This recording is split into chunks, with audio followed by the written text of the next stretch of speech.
US और Russia के राष्ट्रपति डोनाल्ड ट्रंप और व्लादिमीर पुतिन की अलास्का में मुलाकात के बाद भारत का पहला पब्लिक स्टैंड सामने आया है। भारत के विदेश मंत्रालय यानी मिनिस्ट्री ऑफ एक्सटर्नल अफेयर्स ने 16 अगस्त को बयान जारी कर अमेरिका रूस की शिखर बैठक यानी समिट मीटिंग का स्वागत किया।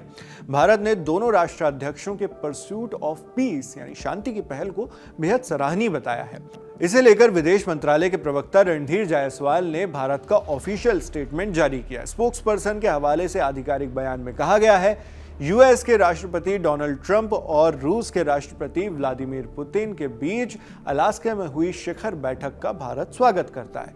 शांति के लिए उनकी नेतृत्व क्षमता काबिले तारीफ है। भारत इस समिट में हुई प्रोग्रेस की सराहना करता है।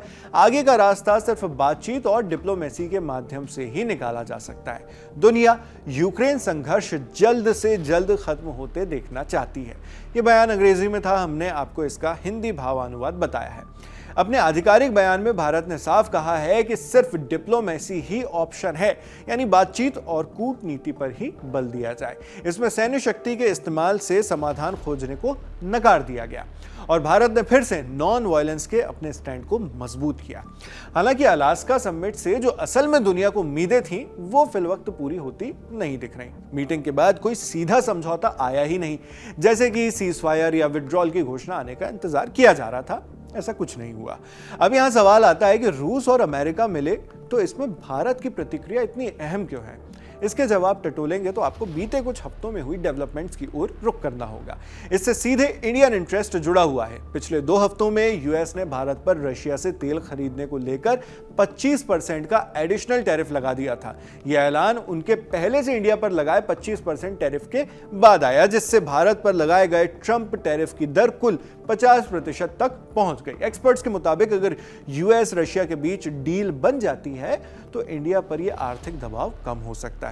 इसमें एक तरफ स्ट्रेटेजिक बैलेंस का सिग्नल भी है। भारत का स्टेटमेंट अमेरिका और रशिया दोनों से संतुलित रिश्तों की पुष्टि करता है। न तो किसी ब्लॉक का पक्ष लिया, न ही जंग का खुला सपोर्ट किया। अब इसमें आगे की कड़ी जुड़ेगी। मंडे यानी 18 अगस्त को यूक्रेन के प्रेसिडेंट वोलोदिमीर ज़ेलेंस्की ने ऑफिशियल स्टेटमेंट जारी कर बताया है कि वो सोमवार को अमेरिकी राष्ट्रपति डोनाल्ड ट्रंप से मिलने जा रहे हैं। ये मीटिंग यूएस की राजधानी वॉशिंगटन डीसी में होगी। मुमकिन है कि इस मीटिंग के बाद कोई मिला जुला नतीजा सामने आ जाए। इन पूरी मीटिंग्स पर यूरोपियन लीडर्स की भी तेज निगाहें जमी हुई हैं।